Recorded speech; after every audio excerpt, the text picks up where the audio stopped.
Добар ден, Зелен форум, проект на Цивил и Зелен Цивил како организацијска единица на Цивил Центар за слобода. Денеска уште една панел дискусија на тема Македонската зелена агенда, реалност или тешко остварлива цел. Меѓутоа, денеска со нашите учесници и панелисти ќе зборуваме на истава оваа тема со фокус на медиумите. Знаеме дека зелената агенда, еколошките прашања, одржливиот развој во последните години се неизоставен дел од политичките програми, дел се од пиарот на институциите, на државно, на локално ниво, меѓутоа и на пошироката јавност, на медиумите, на граѓанските здруженија и на академската фила. Пост-ковид во периодот, економската криза, руската агресија врз Украина, како и чекорите кон неа ги отворија вратите на не само за креирање стратегии, туку во инвестирање и имплементирање на проекти што треба да придонесат кон зелената транзиција на земјата.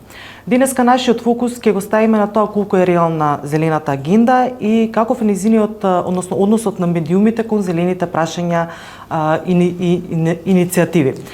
Денеска на оваа тема ќе зборуваме во студијато со Насер Селмани, главниот говорен уредник на Zoom.mk, а преку Zoom го имаме Стево Бошуровски, главен и одговорен уредник на ТВ Тера Битола. Јас би започнала со господинот Бошуровски, ако се слушаме. Да, јас ве слушам, поздрав. Добре дојдовте, драго ми е што ќе можеме да позборуваме на оваа тема. Јас за да не должам, виднаш ќе преминам на првото прашање, а тоа е колку е реална зелената агенда во Северна Македонија. Повелете. Реална е, зошто да не, иако малку задоцнето, меѓутоа се надевам дека го фативме последниот воз. Битола е интересна од тој аспект, нели познато е дека најголемиот производител на електрична енергија, РЕК Битола, се наоѓа тука. Во изминатите години ние како медиум доста го следевме тој процес на поголема заштита на загадувањето кое не само што го причинува РЕК Битола, туку и останатите субјекти и индивидуалци во Битола. Знаете дека во минатото често бевме град со големо ниво на загадување, па беа преземени одредени мерки и чекори и ние како медиум во своите информативни емисии, односно вести, дававме простор на сето тоа. Во последно време, еве да кажам дека работиме на еден поголем проект Smart Balkan, токму поврзана таа енергетска праведна транзиција, прекограничен проект нели за состојбите какви се овде во Пелагонискиот регион и кои се искуствата што можат да се користат од Грција, што значи дека влеговме еве во еден таков процес и ние како медиум да дадеме свој придонес за поголема информираност, бидејќи во анкета што ја направивме низ градот, многу малку од луѓето знаат што е тоа енергетска праведна транзиција, бидејќи кај нас за жал фокусот премногу е ставен на онаа дневна политика за прашања кои се некако поактуелни или пак медиумите прават да бидат актуелни. Меѓутоа, мислам дека на ваков начин со емисии, со поголем број на информации посветени на таа транзиција, мислам дека ќе успееме, иако и во Битола има и други примери за кои можеме да зборуваме, и гасификацијата и топлификацијата, но за тоа подолу во оваа емисија се надевам. Да, се разбира, јас истото прашање ќе му го поставам и на господинот Селмани. Господин Селмани, колку е реална зелената агенда во Северна Македонија? Па, кога ме поканивте да гостувам на оваа емисија, се обидував да видам каква е состојбата во Македонија. Има две истражувања, една од 2017 и една скоро 2011 година. Во едната се вели дека само 3% од програмата генерално на медиумите се посветува на животната средина, а во едната уште е подраматично, помалку од 1%. Колку е реална? Мислам дека за политичките партии или за владата и за политичкиот естаблишмент овде во Македонија зелената агенда е само за фино прикажување пред јавноста. Вие знаете дека една партија, владина партија, на последните избори се ребрендира во Зелена партија од во едно крило на една вооружена група, во партија, сега Зелена партија, и помина колку, 4 години измина мандатот и ние не видовме нешто од таа зелена агенда. Зошто е тоа така? Веројатно одговорот не е едноставен. Мислам дека одговорни за тоа се разбира, одговорноста е споделена, не може само еден да биде одговорен, меѓутоа мислам дека најодговорни се луѓето од која водат оваа земја и опозицијата, затоа што тие се дел од политичкиот систем, институциите и секако невладините организации, научната фела и на крај медиумите. Ја повеќе би сакал да зборам за медиумите, затоа што ајде да ја превртиме, да го превртиме прашањето. Кој прашање од јавен интерес ги третират медиумите? Има ли, пошто во науката, во дефинициите се вели дека медиумите во едно демократско општество треба да служат на граѓаните, на јавниот интерес. А има ли поголем јавен интерес од здравието на луѓето? Нема е. Тогаш зошто 1,3% од програмата на медиумите се посветува на ова битно прашање? Затоа што медиумите мислам дека не служат на јавниот интерес, туку служат на некои други бизнис, политички интереси, кои што очигледно, ако вие влезете денес, еве, отворете на телефон, гледате, видите на ТАЙМК кои се главните теми со кои се бават медиумите. Тие прашања кои што ги засегат граѓаните не можете да ги најдете во таа листа на теми кои што ги обработуваат медиумите.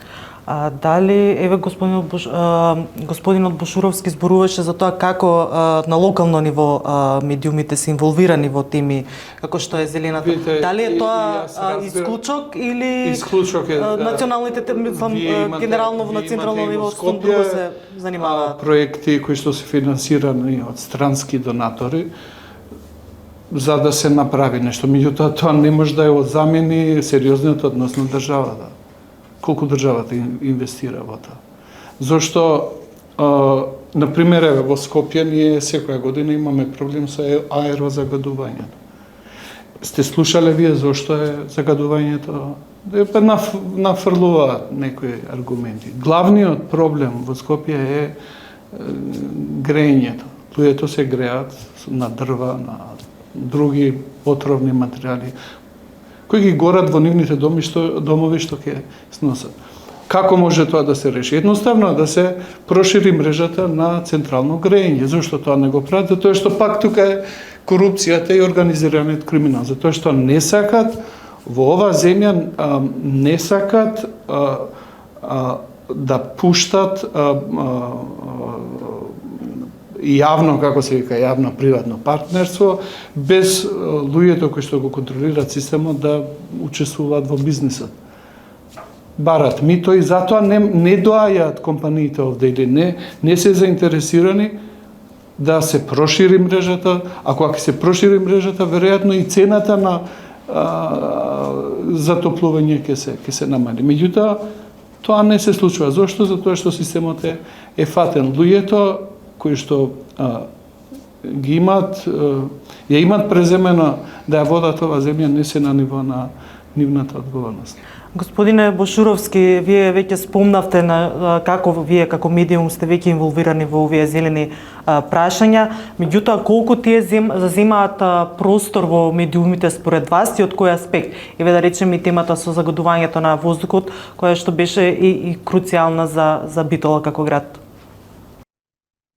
Па мислам дека барем за нашиот медиум, за овде локалните, ние посветуваме внимание на сето тоа, бидејќи нели важно, односно проблематично е загадувањето. Јас само да потсетам дека во Битола беа доделени нели преку разни програми и на општината и на централната власт имаше субвенции, конкретно се сеќавате дека ЕСМ подели околу 2500 инвертер клими во Битола пред 3 години, за да се замени тој начин на грејење, нели луѓето да не ги користат дрвата, односно печките на дрва. Потоа и општината преку своји субвенции исто така се обиде да го намали тоа аерозагадување. Колку што се сеќавам, работат и на проекти за енергетски ефикасни фасади, каде нели даваат субвенции и на замена на дограма. Во моментов знам дека се работи на колектор за одведување на фекалните отпадни води од бегова чешма до националниот парк Пелистер. Исто така за Битола е една важна тема за која пред неколку години пишував, односно работев, тоа е големата пречистителна станица која треба да биде изградена со средства од Европската унија. Тој проект првично беше најавен некаде во 2016 година, колку што се сеќавам. Потоа работите некако застанаа. Нема на терен некоја видлива ситуација докаде е таа пречистителна станица, а пак е дека на градот му е многу потребна. Пробавме да видиме зошто тоа е така, имаш одредени информации дека тендерите кои што биле распишани по однос на оваа пречистителна станица имаше поништување, меѓутоа ветувањето останува дека на тоа се работи, дека за скоро време треба да се почне. Тоа е многу важен проект за самиот град, исто како што спомнав дека ова сега што се случува во националниот парк Пелистер. Ние како медиуми посветуваме внимание на сето тоа и цениме дека е важно. Тоа што политичарите се обидуваат одредени работи да ги представат како свој. Еве, например, примерот со топлификацијата на градот. Со години наназад, со децени се зборувало зошто не се користи топлинската енергија од РЕК за затоплување на градот, иако порано имаше топлификација во Битола, меѓутоа тоа заврши така како што заврши пред многу години, градот остана без централно грејење. Потоа беа најавени тие два проекти, нели, на гасификација и на топлификација, зашто кога ќе ги прашате и едните и другите, мислам на политичките партии, малку мислам дека отида еден чекор напред и велат не е битно на која влада е тој проект. Дај Боже и гасификацијата и топлификацијата да стигне во Битола. Сега ние имаме ситуација каде што нели ЕСМ ја регистрираше и фирмата ЕСМ Топлификација Битола, топловодот веќе е влезен во градот. Вчера информиравме дека се поставува топловодни цевки во стариот дел на касарната. Са не знам колку јавноста за тоа е запозната, меѓутоа она што Топлификација ќе го прави во Битола е поставување на прстен околу градот. Тоа е примарната мрежа, каде што ќе се поврзат 35 институции, главно зборуваме за спортската сала, државни, локални институции од јавно значење, а потоа секундарната мрежа ќе треба да ја гради, односно да ја работи општина Битола. Иако и тука можеби има некакви си политички надмудрувања, меѓутоа едните и другите кажа дека ќе најдат начини дека за општото добро на граѓаните да се направи таа топлификација што поскоро. Мислам дека еве во овој момент некако во Битола ставен е акцентот на таа зелена агенда, односно на поголема заштита на животната средина. Предпоставувам дека сите овие информации кои ги споделивте со нас, ги споделивте и со битолчани како медиум. Да, ние редовно информираме за тоа. По таа насока, каков е заклучокот ваш, еве на локално ниво, односот или соработката на вашиот медиум или локалните медиуми со институциите или главните чинители на локално или национално ниво кои се одговорни за зелените прашања во било кој нејзин сегмент? Како вие соработувате? На кое ниво е таа соработка? Наше е да прашаме, а тие да одговорат. И дали одговараат? Да. Добро, окей, господин Силмани. Тоа значи дека ние прашањата ги поставуваме, тоа е нашата обврска, а граѓаните ќе ценат какви се одговори. Иако велам дека затоа го споменав оној пример дека малку политичарите мислам дека се надмина и себе си, велат дека пошто знаете дека процесот на гасификација и топлификација владата на едната партија, владата на другата партија, па локалната самоуправа нели беше претходно во една партија, па сега друга. Меѓутоа конкретно за примерот кога ние прашуваме докаде и како, зошто има обвинувања за гасификација и топлификација, тие велат едните и другите. Не е битно на кој и како е проектот, иако тоа си го користат во своите настапи да кажат дека некој го чувал 5-6 години во филка, меѓутоа на крај заклучокот дека важно е дај Боже и едното и гасификацијата и топлификацијата да стигне во Битола, па не е битно на кој. Мислам дека тоа е еден чекор напред вака во нивното политичко однесување, што е за поздравување. Господине Салмани, истото прашање и за вас. Каква е вашата проценка? Колегата и овде во Скопје се прави тоа, нели имаше се субвенционира замена на печки со клими. Меѓутоа прашањето дали тоа го решава проблемот. Не го реши, еве пак имаме високи концентрации на прав и тие PM честички во воздухот. Не е само загадувањето на воздухот, ние имаме проблеми со заштитата на региите, на водите од загадување. И колегата, колку што приметив, цело време вика викаат нашите луѓе, значи во нашиот превод дека ќе биде некад. Ама кога, ќе видиме. Ние исто имаме проект финансиран, готови пари, дадени се парите за колекторот во Скопје, не успеваат да го тендерот да го истуркат. Зошто не може да го истуркат? Затоа што корупцијата има прашање. Нема други проблеми. Кога вие имате обезбедени пари, се пуштаат тендерот, кој што има подобра понуда, ќе добие работата. Што е филозофијата тука? Зошто има натегање? Затоа што натегањето е кој ќе земе провизијата. Тоа. Мислам, ние не сме наивни, веќе се научивме 30 години како функционираат партиите. Дали соработката со тие институции соработката е тоа е, ќе биде. Ма ако се сумираат резултатите, ние гледаме дека работите не одат. Дури и тогаш кога посебно Европската унија и други странски донатори сака да не помогнат. Еве имаше една сторија, не знам дали лани беше или преклани од нашите колеги на ИРЛ, како државата да ја води таа битка кога самата е најголем загадувач. Сите јавни институции во Скопје се греат на мазот. И сега Европската унија треба да ни обезбеди пари за да мазотот го замениме со газ. И тоа иде тешко. Добро, да, колку ваквата постојаност на политиките, да речеме, кои што влијаат и од партиските интереси, од друг тип на интереси, влијаат на професионализмот во медиумите. Посебно за вакви теми кои што се круцијални за здравјето на граѓаните, затоа што вие велите се гледа профитот на сметка на здравјето на граѓаните. Прашањето е дали медиумите може да се бават со сериозни теми во Македонија. Јас ви тврдам најсериозно дека не може да се бават. Не само да, пошто тука кај нас се смета дека професионално однесување ќе напишете еден текст, ќе затворите темата и чао, утре се бавите со некоја друга тема. Не, во нормални земји, кога еден сериозен медиум ќе отвори една тема, ќе ја истера до крај.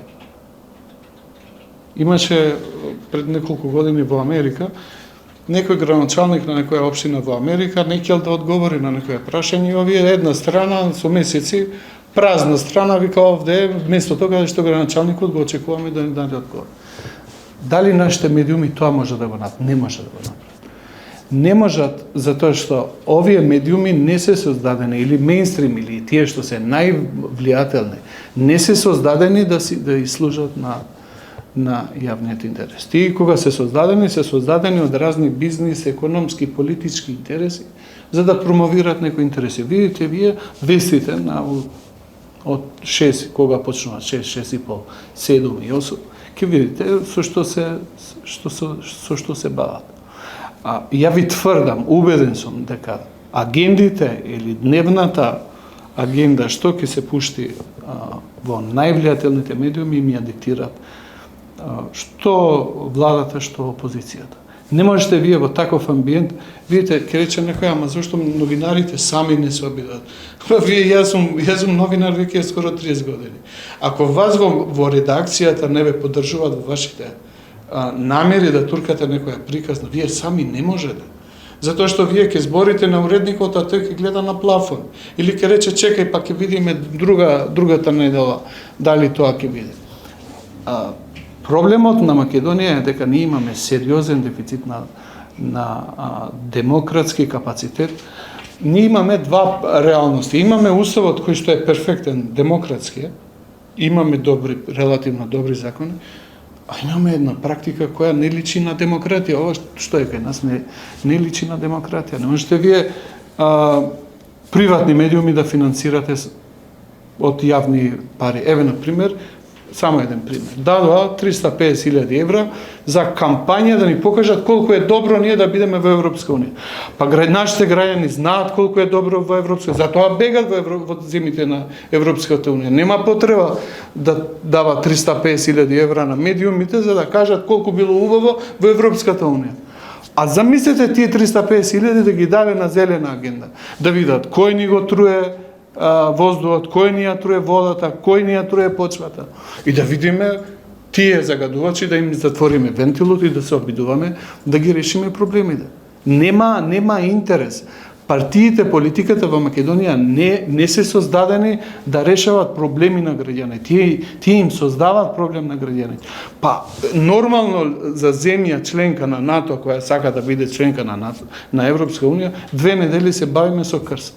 Дали требало да се кради крст или не требало да се кради? Или дали треба Лавров да дојде во Скопје? Што е тој интерес на граѓаните? Или месец дена дали ќе бидат споени зборите? Што е интерес на граѓаните тоа? Тоа е интерес на партиите.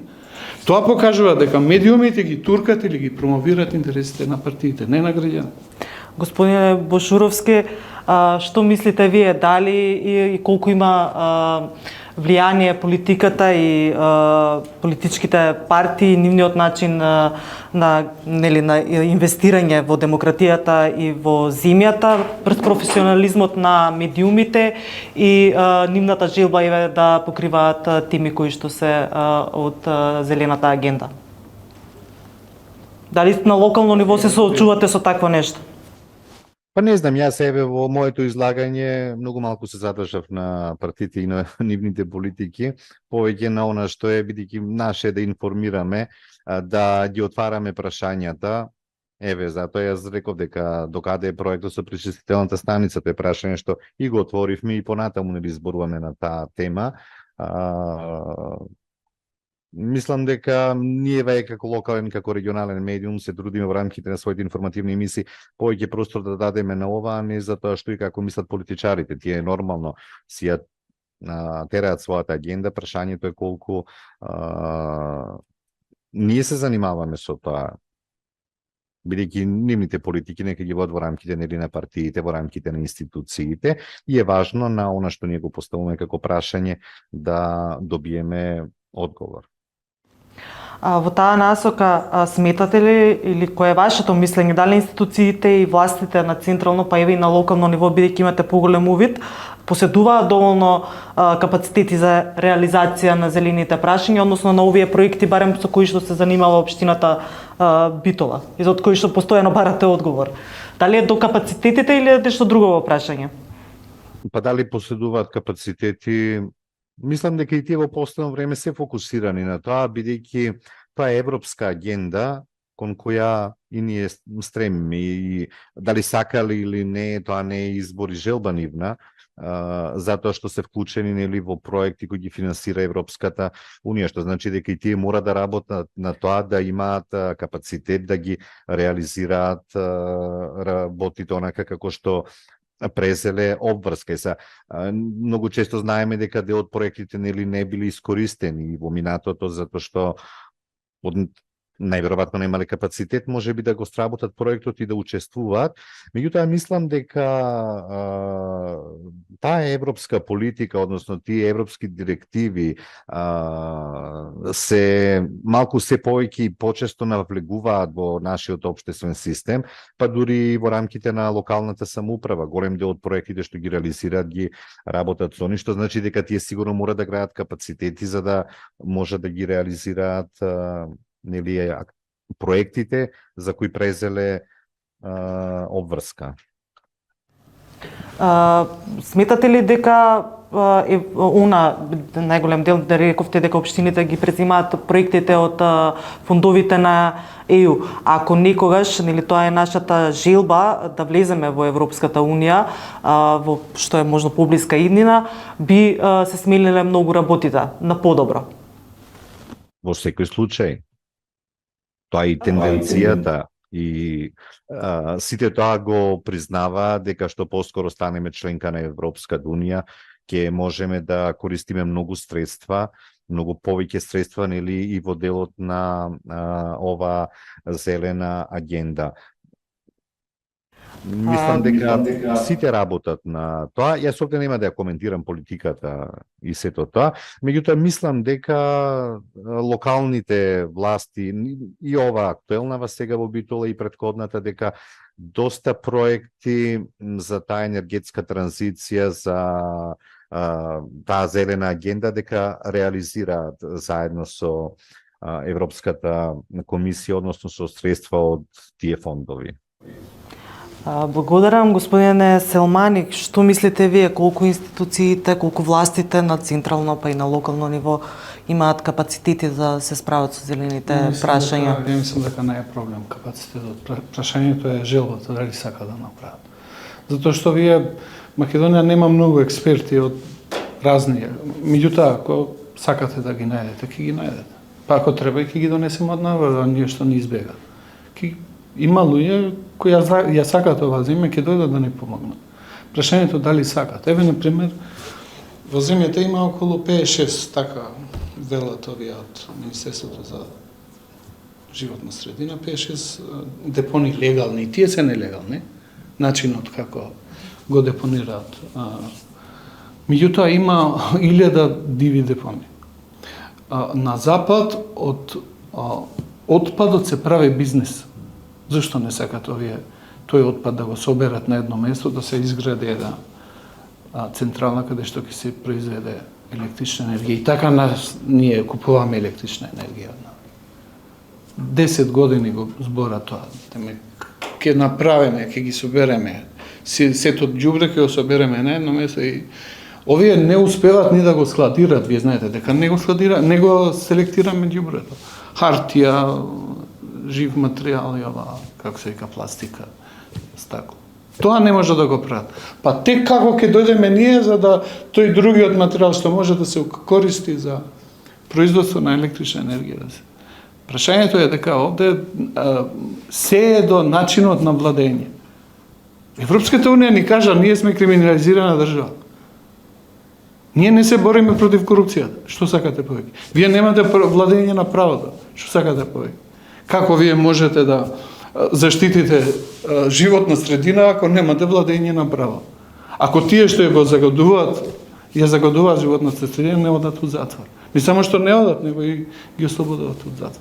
Значи, ние сме во исклучително тешка ситуација. Меѓутоа, граѓаните,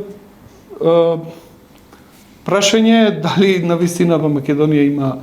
Ја искрено да ви кажам, ја не гледам светло на крајот на тунелот. Изгледа овој систем е толку закржлавен, што мисла дека на овој начин како што владеа 30 години може да се владее. На почеток го присвојува државниот имот, сега го крадат буџетот, до кај ќе терат до таму кај што ние ќе им дозволиме. Мислам дека одговорноста е сепак наша. Затоа што на крајот на краиштата ова загадување нашите животи ги уништува, нашето здравје го уништува. Ако ние не сме одговорни за само за сопственото здравје, тогаш ќе ги трпиме последиците кои што ќе дојдат поради нашето неодговорно однесување, затоа што не сакам да ги обвинам само нив. И ние имаме одговорност зашто гласаме такви политичари. Господине Башуровски, според вас кое е решението? Како да го надминеме, да ја надминеме оваа ситуација во која што се наоѓаме и да имаме по-зелена иднина? Да се фокусираме на зеленото, многу да не киниме зелени и да се занимаваме со проблемите кои се директно поврзани со нас и малку по малку треба, знаете, да ги менуваме работите и од аспект на тоа како ние како луѓе размислуваме. Ако ние го фрламе отпадот на улица, не можеме да очекуваме дека некој друг тоа ќе ни го среди. Мора да тргнеме и од нас. Тоа е поентата, бидејќи ние го градиме и го правиме тој систем. Да, колега, ама треба да има и систем, ако вие го фрлате ѓубрето да ве казни, а не ја гледам ова, како се вика, булевардот што се гради околу, што се спојува со обиколницата, на стралево и десно се складира ѓубре. Каде институциите се? Зошто не ги казнуваат тие луѓе? Мислам, секаде во светот, јас се сеќавам во Ирска, Даблин, навечер, нели, излегуваме со колеги тамо да... И што да видиш, тоа посебно за време на викенд. Па ѓубрето во Скопје, тоа не е ништо. До тука ѓубре. Ама после 12 излегуваат службите, го собираат ѓубрето и секаде во светот е тоа. Мора да има комунална предпријатие кој што го собира. А тој што го фрла, таму кај што не треба да го фрла, ќе треба да се казни. Секаде во светот е така. Ако луѓето не се казнат, ќе продолжат да се однесуваат неодговорно. Господин Башуровски, повелете. Мислам дека повисок приоритет за сите нас од зелената агенда не треба да има и да работиме на сето тоа сите заеднички. И секој во својот, нели, на своите надлежности, обврски и се она што произлегува, нели, и од законските решенија. Бидејќи законите мора да се почитуваат, какви се, такви се.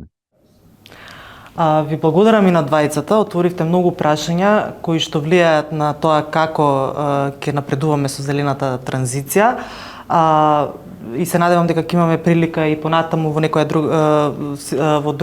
друга можност да разговараме на овие теми малку поопширно.